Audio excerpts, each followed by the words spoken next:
editors note several hours after publication of this article, a New York Times spokesperson returned an earlier request for comment to say the story had been updated. Scientists appear to have debunked the New York Times claim it was leaked a secret, gloomy climate change report which it published amid fears President Trump would suppress it. On Monday, the New York Times published a story saying there are concerns that the Trump administration could suppress what's known as the National Climate Assessment, a project of the U.S. Global Change Research Program. The story, titled "Scientists Fear Trump Will Dismiss Blunt Climate Report," said the draft report has not yet been made public, but a copy of it was obtained by the New York Times. The paper also said those who challenge scientific data on human-caused climate change are worried the report will be publicly released, but those who worked on the report are pushing back against the claims, saying the version that was obtained and posted in full by the New York Times has actually been online and available to the public for months.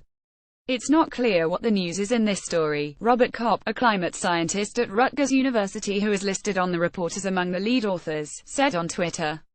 The Internet Archive, a website that archives content published online, says it downloaded the report from the Environmental Protection Agency's website in January 2017. Kopp noted the draft was published on the site during the public comment period, but then taken down after the period. But it still remained online at the Internet Archive site. The Times leaked draft has been on the Internet Archive since January, during the public comment period, Kopp said. Another scientist who authored the report, Katherine Hayhoe, a professor at Texas Tech who leads the school's Climate Science Center, also emphasized that the report is already publicly available. Important to point out that this report was already accessible to anyone who cared to read it during public review comment time, she tweeted. Few did. Hayhoe added side-by-side comparison shows that at Night Times has public review version of our new Climate Sci report, so, no leak. It was available to all.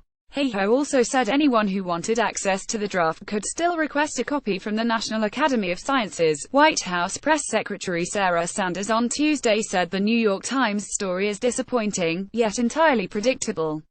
As others have pointed out, and the New York Times should have noticed, drafts of this report have been published and made widely available online months ago during the public comment period, Sanders said. The White House will withhold comment on any draft report before its scheduled release date. Kopp, the Rutgers University scientist, said Tuesday afternoon that the Times updated the online story to post a newer draft, the fifth-order draft, which is currently under review. A correction, however, has not yet been added. The New York Times story cites an anonymous scientist involved in the report as saying he and others are concerned the Trump administration would suppress the report. It directly contradicts claims by President Trump and members of his cabinet, who say that the human contribution to climate change is uncertain, and that the ability to predict the effects is limited, the New York Times said. The story said that the National Academy of Sciences has signed off on the draft, but scientists are awaiting permission from the Trump administration to release it. But Kopp, one of the authors, pointed out in his tweets about the New York Times story that the White House hasn't missed its August 18 review deadline yet. Fox News' Brooke Singman contributed to this report.